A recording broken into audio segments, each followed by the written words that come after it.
9 de la mañana, 24 minutos, nos metemos en otros temas de actualidad porque más de la mitad de los estudiantes de enfermería están rezagados en sus estudios. Sin embargo, la matrícula no deja de crecer y este puesto además es una necesidad del sistema de salud. Para hablar de este tema recibimos al decano de enfermería, Fernando Bertolotto. Bienvenido, ¿cómo le va? Buen día, muchas gracias por la invitación. Bueno, ¿cuál es la situación? La matrícula, nos decía, son 7.000 estudiantes que tiene facultad. Actualmente sí tenemos alrededor de 7.000 estudiantes activos en todo el país. Nosotros proponemos la carrera completa, por supuesto en Montevideo, pero también en Salto, ya hace más de 20 años, en Rivera y en Rocha. Y son unos 3.500 que están rezagados en sus estudios. Exactamente. ¿Qué marcó ese rezago? Tuvimos la pandemia, corte, ¿no? en muchas actividades, pero también una gran demanda de todo lo que es el personal de salud, ¿no? Claro, sí, es la combinatoria de una serie de factores que algunos vienen acumulándose en el tiempo. Por ejemplo, lo que decías, que hay una matrícula que se ha quintuplicado en los últimos 10 años en nuestra facultad y que corresponde efectivamente a una atractividad que tiene la disciplina de enfermería profesional, que es la que nosotros preparamos, la licenciatura en enfermería, que en el lenguaje común se llaman las NERS, porque en Uruguay hay una historia, los primeros enfermeros profesionales fueron formados por equipos que venían de Inglaterra, con el modelo de Florence Nightingale, y por eso se les llama NERS. Pero hay una confusión, conversábamos justo unos minutos antes.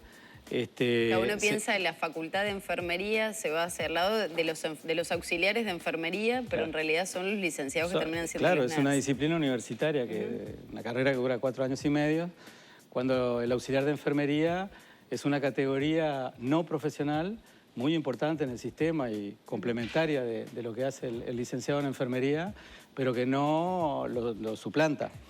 En realidad no lo suplanta teóricamente, porque en los hechos en nuestro país tenemos un sistema que reposa en lo que es el sistema de enfermería, en el auxiliar de enfermería, que es 4 veces más numeroso que los licenciados, con un déficit, como tú lo señalabas, que está estudiado en el país. Se estima que faltan alrededor de 9.000 licenciados en el sistema para poder llegar a los estándares de calidad que tiene que tener nuestro sistema.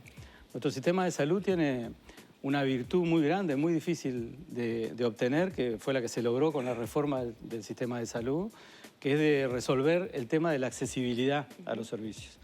Pero cuando se resuelve eso, que es un paso muy importante y difícil de hacer, no son todos los países que tienen esa chance, se plantea inmediatamente la cuestión de la calidad de la asistencia. Y ese desafío en el país, por lo menos desde la perspectiva de la enfermería, no ha sido considerado como corresponde, porque la falta de licenciados en el sistema atenta a la calidad de la asistencia. Eso está estudiado a nivel internacional.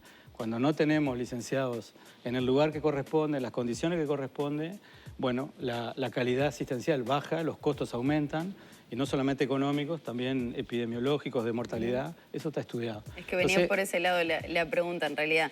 Primero que nada, esto fue una decisión para comprender un poco más el panorama de ACE durante la pandemia, de no realizar las prácticas por parte de quienes estaban realizando la carrera de la licenciatura en enfermería. ¿Cómo se puede llegar a un acuerdo con ACE para empezar a revertir esta situación que termina siendo muy crítica, por lo que planteaba recién, ¿no? La mitad de los estudiantes con un rezago por la pandemia. Sí, bueno, primero que nada... ¿En qué están las negociaciones, las tratativas para mejorar? Esta tarde, a las 3 de la tarde, tengo una reunión con la responsable del tema en la Gerencia General. Quiero decir que las relaciones con ACE no funcionan, estamos colaborando habitualmente. Esto es el resultado, en parte, justamente de un periodo, un momento que la pandemia marcó, que llevó a cerrar los campos clínicos naturalmente cuando estábamos en la fase más crítica, y cuando se volvió a abrir progresivamente no se abrieron la misma cantidad de cupos. Entonces eso, combinado con la masividad que tenemos y el hecho que nuestra facultad continuó trabajando durante el periodo pandémico, o sea, no se cerraron los cursos, siguieron entrando estudiantes, entonces hubo como un amontonamiento de... Sí, un cuello de botella. Un cuello de botella. ¿Por qué no se volvió a la misma cantidad de cupos que se tenía antes para las prácticas? Bueno, hay muchas razones. Una de ellas, la primera, es que los las directivas de emergencia, de manejo de la emergencia sanitaria en los sistemas, en el servicio sanitario, y no solamente en ACE, eso también quiero decirlo. Nosotros no formamos a nuestros estudiantes solamente en ACE, también trabajamos con el mutualismo en todo el país. Pero bueno, esas directivas siguen vigentes, todavía tenemos COVID en los servicios, y bueno, la aplicación de estas directivas se hace de una forma, digamos, desigual en las diferentes unidades, para hablar de ACE en particular. Y esta tarde, entre otras cosas, vamos a revisar un poco eso porque hubo una discontinuidad también en la planificación y el acompañamiento de las necesidades de unos y otros. Entonces, vamos a ver de qué manera podemos ampliar un poco más el número de cupos, sabiendo que de todas maneras no vamos a poder achicar el rezago, claro, por los otros factores. El martes cierran las inscripciones para este periodo. ¿Qué va a pasar?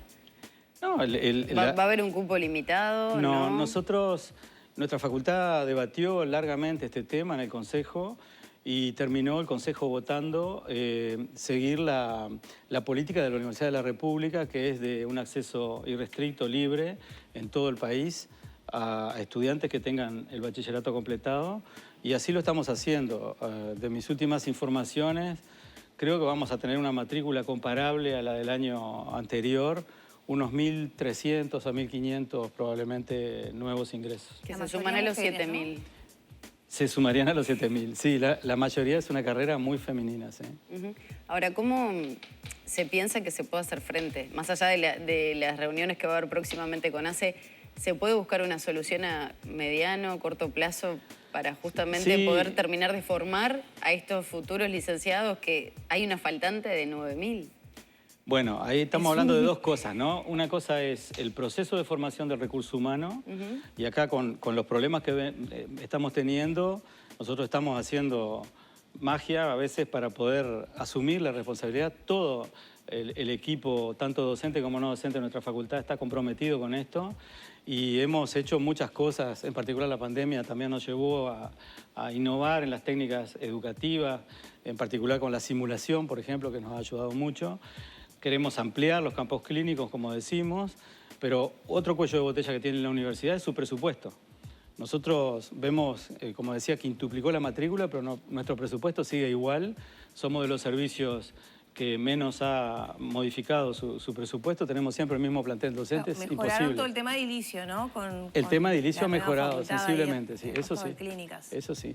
Entonces decía, reducir el rezago pasa por un proceso de ajuste, y bueno, de todas maneras hay una parte que es incomprensible. Nosotros sabemos, y lo hemos dicho a los estudiantes, que hay algo que nos escapa, tenemos un límite, entonces sabemos que esto va a venir con un atraso para algunas generaciones. No es nuevo en la historia de la enfermería, ya ha sucedido en el pasado, pero bueno, lo estamos manejando y en colaboración con el cuerpo estudiantil.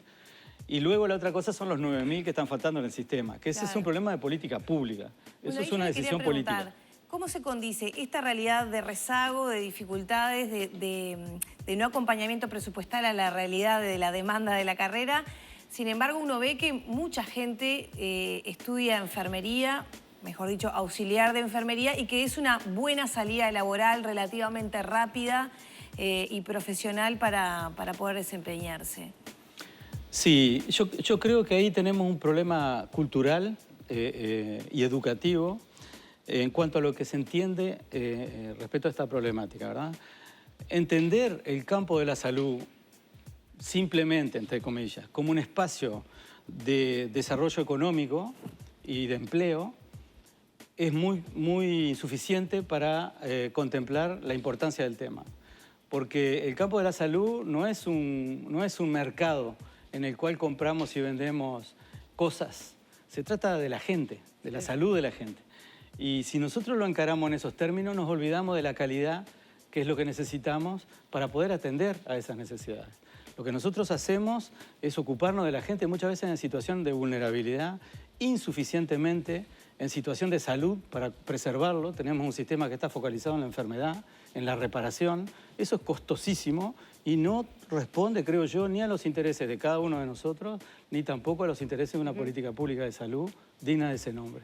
Por eso yo digo, el problema que tenemos nosotros, sí, es un problema de la facultad, la Universidad de la República asume su rol, somos el principal formador de recursos humanos en el país, nosotros formamos el 95% de los licenciados en enfermería en el país, pero no es un problema de la universidad, es un problema del país. Es un problema de decisión política de decir queremos un sistema de calidad y ese sistema necesita licenciados en enfermería que hoy no están. Entonces hay que poner los recursos que se necesitan. 12 puntos del PBI se gastan en salud, entonces yo pienso que es una cuestión de... Estaba el economista Muncho justo antes que yo, que creo que los economistas podrían hacer cuentas un poco más ajustadas a las necesidades de salud pública. ¿Qué pasa con este faltante, pero además el trabajo humano, ¿no? La humanización de la tarea? También hay un conflicto allí porque cuando uno tiene una sobrecarga de trabajo, seguramente no puede prestar la atención que requiere el paciente o las consultas que muchas veces se hace a los NERS por parte de familiares y el entorno de un paciente. ¿También se están dando cuenta de eso allí? Sí, claramente. Nosotros, bueno, esto de la humanización de los cuidados es algo muy importante y que no se decreta. Esto se aprende.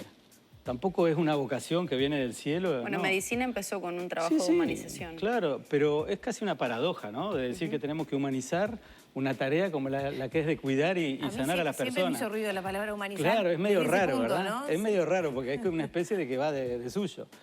Pero en realidad eso se aprende. Justamente la diferencia que hay a veces entre lo que es el sentido común y lo que es el profesionalismo está ahí, está en los años de formación, de exigencia también en lo que quiere decir cuidar y acompañar a alguien en su proceso de cuidado de su salud. Eso no se improvisa. Por eso la licenciatura en enfermería es una disciplina universitaria que está basada en el conocimiento científico, no es una improvisación. Y la humanización de los cuidados pasa por ahí. No es solamente tener buenas intenciones. Me quedé pensando en los 9.000 puestos que faltan, que están vacantes, ¿no? En ese sentido, ¿en qué porcentaje o en qué medida los auxiliares de enfermería están ocupando esos cargos? ¿Se tiene también una cifra próxima? Bueno, ¿o esos 9.000 ya son ocupados por estos 9.000? Exactamente. Hoy el sistema no está vacío, el espacio no está vacío. A veces puede pasar que un mismo NERS haga doble turno, se vaya a distintos lugares de trabajo y a veces cubre vacantes. Sí, es lo que sucede. ¿La enfermería puede sustituir, como usted dice, sucede en los hechos, puede sustituir a un licenciado en enfermería? No. Porque para ser auxiliar no hay que tener el bachillerato terminado, por ejemplo. No, no es una obligación y es una formación muy corta que tiene una calidad diversa porque se hace en escuelas privadas, que hay una gran diversidad de escuelas. La Facultad de Enfermería forma auxiliares de enfermería, hay que decirlo. A mitad de carrera nosotros otorgamos el título intermedio. Pero ese auxiliar de enfermería tiene bachillerato terminado, tiene otra y está formación. a la mitad de una carrera de grado. Claro, está en la currícula de grado de enfermería, claramente. ¿No? Sale a competir con otro recurso humano formado bien distinto, entonces. Claro. Pero hoy, de hecho, en el sistema, como para responder a tu pregunta, el sistema no está vacío. El problema es que tenemos gente que está ocupando funciones y realizando tareas que tienen que ser realizadas por licenciados en enfermería, como lo dice la ley. ¿Cómo lo dice la ley? Hoy estamos practicando cosas de forma indebida. ¿Se está violando la ley? Y de alguna manera sí, porque muchas veces están haciendo procedimientos para los cuales no están habilitados. Pero bueno, por eso yo digo, es un problema político. ¿Procedimientos como cuáles? O sea, ¿qué rol?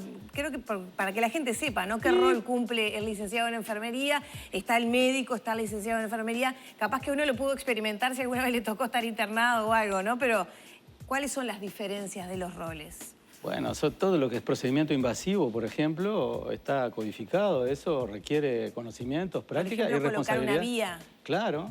Administrar medicación. Claro. No quiere decir que no lo puedan, todo lo podemos hacer.